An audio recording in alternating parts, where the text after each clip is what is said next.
नमस्कार दोस्तों, कैसे हो आप लोग। स्ट्रेटेजी से आपका पैसा बनता है, रिस्क मैनेजमेंट मनी मैनेजमेंट से आपका पैसा घर आता है और आपका प्रैक्टिस और आपका एक्सपीरियंस पैसे को बढ़ाता जाता है। तो यहाँ पर मैं आपके लिए लेकर आ गया हूँ वीडियो, जिसके अंदर मैं आपको रिस्क मैनेजमेंट मनी मैनेजमेंट बताने वाला हूँ। यहाँ पर आप देखोगे, यहाँ पर आपको एक स्क्रीनशॉट दिख रहा है यहाँ पर टारगेट का, जिसके अंदर आपको 1:1 का टारगेट देखने को मिल रहा है। यहाँ पर आप देखोगे इसके अंदर आपको 1:6 का टारगेट देखने को मिलता है। मैं आपको बता दूं, स्ट्रेटेजी की वीडियो हमने बहुत सारी डाल रखी है और आती रहेगी। लेकिन अगर आपने risk management money management follow नहीं करा, हालांकि ये थोड़ा सा बोरिंग टॉपिक रहता है स्टॉक मार्केट में, कोई इसके बारे में बात करना नहीं चाहता, क्योंकि सभी लोगों को स्ट्रेटेजी सीखनी है। लेकिन स्ट्रेटेजी सीख के आप पैसा बना लोगे। लेकिन 90% लोग, ऐसा क्यों कहा जाता है कि पैसा लॉस करते हैं। मैं आपको एक चीज बता दूं, 100% मार्केट के अंदर लोग पैसा बनाते हैं, लेकिन 90% वो लोग रहते हैं जो risk management money management follow नहीं करते और वो पैसे को घर ले जा नहीं पाते। तो इसलिए मार्केट में एक कहावत बनी हुई है कि 90% लोग पैसा डुबाते हैं। तो यहाँ पर मैं आपके लिए सब कुछ क्लियर करने वाला हूँ। चलिए दोस्तों, वीडियो शुरू करते हैं। तो यहाँ पर आप देखोगे, यहाँ पर आपको 1:6 का टारगेट है, ठीक है ना। तो इसके अंदर और यहाँ पर आपको 1:1 का टारगेट है, इसके अंदर डिफरेंस क्या है। सिंपल सा डिफरेंस ये है कि मान लीजिए आपके पास 10,000 कैपिटल है, ठीक है। 10,000 कैपिटल में से आपने प्रॉफिट बना लिया, ठीक है। ऐसे कर करके आपने प्रॉफिट बना लिया 10-15 बार, तो आपको कैपिटल कितना हो गया, 10 से 20,000 हो गया, ठीक है। उसके बाद अगर आपको एक ट्रेड गलत मिल गई, तो वो 20,000 जो आपका पैसा बना है वो एक ही ट्रेड में 10,000 हो जाएगा, ठीक है ना। उसी तरीके से मान लीजिए आपका कैपिटल 10,000 है और यहाँ पर आपने एसी ट्रेड पकड़ ली, ठीक है। तो 10,000 से आपका कैपिटल धीरे धीरे 20,000 30,000 50,000 1 लाख हो जाएगा। और मान लीजिए अगर आपका इतना सा एसएल भी जाता है, तो आपका कैपिटल मान लीजिए 1 लाख हो गया, तो उसके बाद आपका 95,000 हो जाएगा, फिर 90,000 हो जाएगा। फिर जैसे ही आपके साइड में ट्रेड चल गया, तो वो आपका सीधा पे 1.5 लाख 2 लाख कर देगा। तो अगर आपको लगे कि ये वीडियो थोड़ी सी बोर हो रही है, तो आप वीडियो को स्किप करके जा सकते हैं, क्योंकि यहाँ पर वही ट्रेडर इस वीडियो को देख रहा है जो सच में लाइफ में अपना स्टॉक मार्केट से प्रॉफिट बनाना चाहता है। क्योंकि मेरे को भी जब स्टार्टिंग में मैं आया था, तो मेरे को काफी बोरिंग टॉपिक लगता था, लेकिन धीरे धीरे जब मेरे में थोड़ा एक्सपीरियंस आया, प्रैक्टिस आई, तब मुझे पता चला कि पैसा तो बना लोगे, लेकिन पैसा बचाना बहुत डिफिकल्ट है मार्केट के अंदर। तो यहाँ पर मैंने आपके लिए एक थंबनेल बना रखा है, तो आप इसको एक बार पढ़ लीजिए। यहाँ पर मैंने लिख रखा है रिस्क मैनेजमेंट मनी मैनेजमेंट, ये आपको टॉपिक है, ठीक है। तो यहाँ पर मैंने लिख रखा है 90% ट्रेडर्स की समस्या ट्रेडिंग स्ट्रेटेजी। तो इसका सिंपल सा मतलब है जो मैं आपको बताऊंगा अभी। और यहाँ पर मैंने ये भी लिख रखा है कि 1 लाख रिस्क और 10,000 रिवॉर्ड। तो यहाँ पर चलते हैं, यहाँ पर मैं आपको बताता हूँ। तो जो भी बंदा क्या करता है, जब भी ट्रेड उसकी साइड में चलता है, तो सिर्फ वो 10,000 रुपये लेके, हाँ 20,000 रुपये लेके निकल जाता है। लेकिन जब लॉस देता है, तो वो 1 लाख का लॉस दे देता है, हाँ 10 लाख का लॉस दे देता है। उसके बाद मार्केट में उसका कैपिटल 0 0 0 होता रहता है। तो इसका सोल्यूशन क्या है, इसका सिंपल सा सोल्यूशन है, मैं आपको शॉर्टकट लाइन में बोलूंगा, वीडियो को ज्यादा लंबा नहीं करूंगा। तो यहाँ पर सबसे पहले बात करते हैं मनी मैनेजमेंट की। तो आपका मनी मैनेजमेंट सिंपली कुछ भी नहीं होता। लोग आपको काफी बड़ा बड़ा डिफिकल्ट वीडियो बना के बताते हैं, मैं आपको सिंपल बताऊं। अगर मान लीजिए आपका कैपिटल मोर देन 1 लाख है, ठीक है, या आपका लेस देन 1 लाख कैपिटल है, तो मान लीजिए 10 लाख कैपिटल है, तो आपको उसको 10 भागों में डिवाइड करना है, समझ गए ना आप।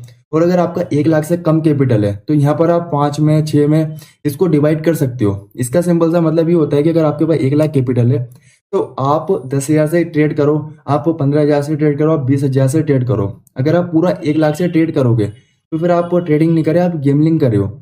लेकिन अगर आपका 1 लाख से कम कैपिटल, जैसे 50,000 कैपिटल है, तो आप उसका 5 भागों में डिवाइड कर सकते हो। अगर आपका 10,000 कैपिटल है, 20,000 कैपिटल है, तो आप उसको डबल ट्रिपल मतलब उसको कर सकते हो, 1/3 भाग कर सकते हो। जैसे 15,000 कैपिटल है, तो आप 5,000 से ट्रेड करो, 10,000 आपके अकाउंट में पड़ा रहने दो। और मैं आपको एक इंपॉर्टेंट पॉइंट बता दूं, मैंने आपको ये बोला कि पैसा आप बाकी का जो आपका बचेगा 90% पैसा 80%, क्योंकि आप 10 से 20% अपनी ट्रेड में लगाओगे, तो बाकी का पैसा जाएगा क्या। तो मैं आपको एक चीज बता दूं, आपका जो वो पैसा है, वो आपको ट्रेड को होल्ड करने की कैपेसिटी देगा कि मेरे पास पैसा है, तो यहाँ पर मैं ट्रेड को होल्ड कर लेता हूँ। लेकिन अगर आप पूरा पैसा लगा लोगे, तो आपके माइंड में ये चलता रहेगा कि मैंने पूरा पैसा लगा दिया, अब अगर ये ट्रेड मेरी साइड में नहीं चली, तो मेरे को सारा का सारा कैपिटल लॉस हो जाएगा, अकाउंट जीरो हो जाएगा, दोबारा कहीं से अरेंज करना पड़ेगा, कहीं से लोन लेना पड़ेगा। तो इसलिए मैंने आपको ये बोला। तो आपको कभी भी अपना पूरा कैपिटल यूज नहीं करना, सिर्फ आपको 10% 20% यूज करना है। तो यहाँ पर आप देखोगे आप रिस्क मैनेजमेंट, तो सिंपल सी बात है, इसके अंदर रिस्क मैनेजमेंट में ये होता है कि मान लीजिए आपने पहला ट्रेड लिया, ठीक है, दूसरा ट्रेड लिया, तीसरा ट्रेड लिया। चलिए मैं आपको डिस्प्ले पे चल के दिखाता हूँ। तो सिंपल सी बात है, मान लीजिए आपने पहला ट्रेड लिया, उसके अंदर आपको प्रॉफिट हो गया 10,000 का, ठीक है ना। एग्जाम्पल बता रहा हूँ मैं आपको, आपके कैपिटल के हिसाब से ये कम ज्यादा हो सकता है। मान लीजिए फिर आपने दूसरा ट्रेड लिया, ठीक है, उसके अंदर भी आपको 10,000 का प्रॉफिट हो गया। मान लीजिए आपने तीसरा ट्रेड लिया, ठीक है, उसके बाद आपका लॉस हो गया कितना, 20,000 का। तो यहाँ पर आपने जो 2 प्रॉफिट करा, ये दोनों प्रॉफिट गया, प्लस यहाँ पर आपका ये जो 20,000 है, इस पर ब्रोकरेज, प्लस जो ये आपने 10,000 प्रॉफिट करा था, इस पर ब्रोकरेज, यानी कि इन तीनों ट्रेड का आपका ब्रोकरेज आपकी जेब से गया। तो यानी कि आपने डे एंड कितने में क्लोज करा, आपने माइनस आपका ब्रोकरेज प्लस आपका चार्जेस में क्लोज करा। तो यहाँ पर आपको ऐसी गलती नहीं करनी। चलिए मैं आपको बताता हूँ आपको अपना रिस्क मैनेजमेंट किस तरीके से फॉलो करना है। ये थोड़ा सा बोरिंग टॉपिक है, मैं समझ पा रहा हूँ, मुझे भी लगता था, लेकिन यहाँ पर जैसे जैसे आप अपने रिस्क मैनेजमेंट और मनी मैनेजमेंट को फॉलो करोगे तो ऑटोमेटिक आपको टॉपिक के ऊपर फोकस नहीं करना, आपको सिर्फ ट्रेड के ऊपर फोकस करना है। जैसे मान लीजिए यहाँ पर आपने फर्स्ट ट्रेड करी, ठीक है, फर्स्ट ट्रेड में आपने क्वांटिटी रखी 1000, ध्यान से समझना। अब यहाँ पर 1000 क्वांटिटी पे आपको प्रॉफिट हो गया, ठीक है, तो उसके बाद आप सेकंड ट्रेड करोगे तो आपको क्वांटिटी फिर 500 कर देनी है, ठीक है। थर्ड ट्रेड करोगे उसके बाद तो यहाँ पर आपको क्वांटिटी 250 कर देनी है। उसके बाद चौथा ट्रेड करोगे 5, 6, 7, 8 जितने भी आप ट्रेड करो तो उसके बाद आपको क्वांटिटी 200, 150, 100, 50 इस तरीके से कर देनी है, ठीक है ना। और मैं आपको एक चीज और बता दूं, जहां तक आपको प्रॉफिट होता जा रहा है तो वहां तक आप करते जाइए, लेकिन आप क्वांटिटी कम करते जाइए।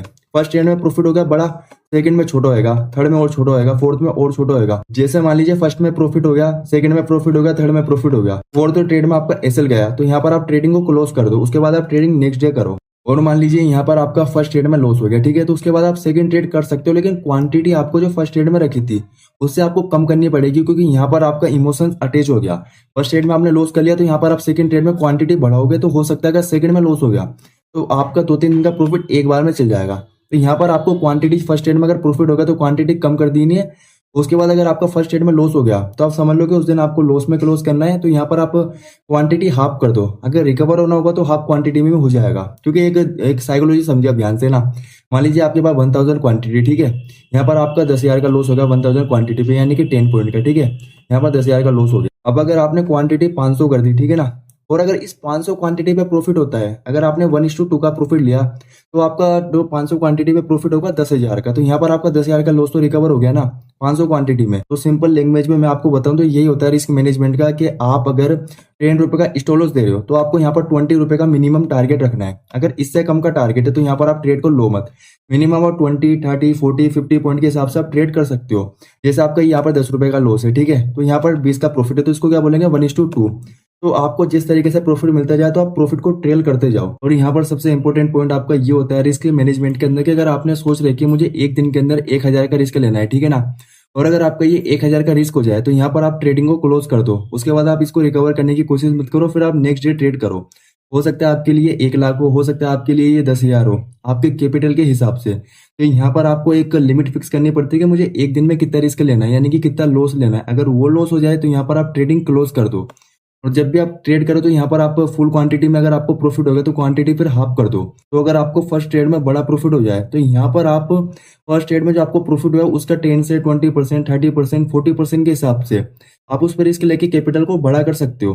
और साथ में मैं आपको एक प्लस पॉइंट बता दूं, कल आपको जो प्रॉफिट हो गया, मान लीजिए कल मैंने यहाँ पर 10,000 बनाए थे, ठीक है ना, मान लीजिए आज मैंने यहाँ पर 15,000 बनाए, ठीक है ना, तो यहाँ पर मैंने जो 10,000 बनाया, यहाँ पर जो मैंने 15,000 बनाया, जब भी आप ट्रेड करो तो इसको भूल जाना कि मैंने 15,000 बनाया था कल, तो रिस्क मुझे आज 15,000 का लेना है, 30,000 का लेना है। अगर आपने सोचिए कि मुझे 1,000 का रिस्क लेना है एक दिन के अंदर, तो आप 1,000 का रिस्क लो, उसके बाद आप बंद कर दो। और अगर आपको किसी दिन प्रॉफिट बड़ा हो जाए तो आप ये मत सोचना कि रिस्क फिर मैं बड़ा लूंगा। आपको रिस्क उतना ही लेना जितना आपने सोच रखी है, प्रॉफिट आप अनलिमिटेड कर सकते हो। अब काफी लोगों का डाउट आएगा सर प्रॉफिट को ट्रेल किस तरीके से करते, तो यहाँ पर मैं आपको बता देता हूँ एक ही वीडियो के अंदर, बार बार मैं वीडियो को लंबा नहीं करूंगा। जैसे मान लीजिए आपने डाउन साइड की ट्रेड ली, ठीक है ना, पुट की साइड में आपने ट्रेड ली और यहाँ पर मार्केट आपके साइड में चलता है, यहाँ पर आपको दिख रहा होगा, तो यहाँ पर जो रेड कैंडल रहती है वो ऊपर से ओपन होती है, तो आप उसकी हाई का स्टॉप लॉस लगाते जाओ, ठीक है ना। इस तरीके से आप इसको ट्रेल कर सकते हो, ठीक है ना। उसी तरीके से अगर आपने कॉल साइड में ट्रेड लिया तो यहाँ पर आप ग्रीन कैंडल के लो का स्टॉप लॉस लगाते जाओ, तो इस तरीके से आप ट्रेल कर सकते हो। और जैसे ग्रीन कैंडल का लो ब्रेक होगा तो आप यहाँ पर एग्जिट कर दो, और यहाँ पर रेड कैंडल का जैसे हाई ब्रेक होगा तो यहाँ पर आप एग्जिट कर दो। तो दोस्तों मुझे उम्मीद है मैंने आपको काफी शॉर्टकट में बताया था ताकि आपको ये वीडियो बोर ना लगे। अगर आपको वीडियो पसंद है ये वीडियो को लाइक करो, अगर मेरे से कुछ मिस हो गया तो मैं आपको नेक्स्ट वीडियो में कवर कर दूंगा। बाकी अगर दोस्तों आप इस वीडियो पर अच्छा खासा लाइक करोगे तो मैं इसकी एक कंप्लीट सीरीज लेकर आऊंगा जिसके अंदर मैं आपको सब कुछ बताऊंगा, सिर्फ एक डेमो वीडियो था। चलिए दोस्तों मिलते हैं नेक्स्ट वीडियो में, थैंक यू सो मच।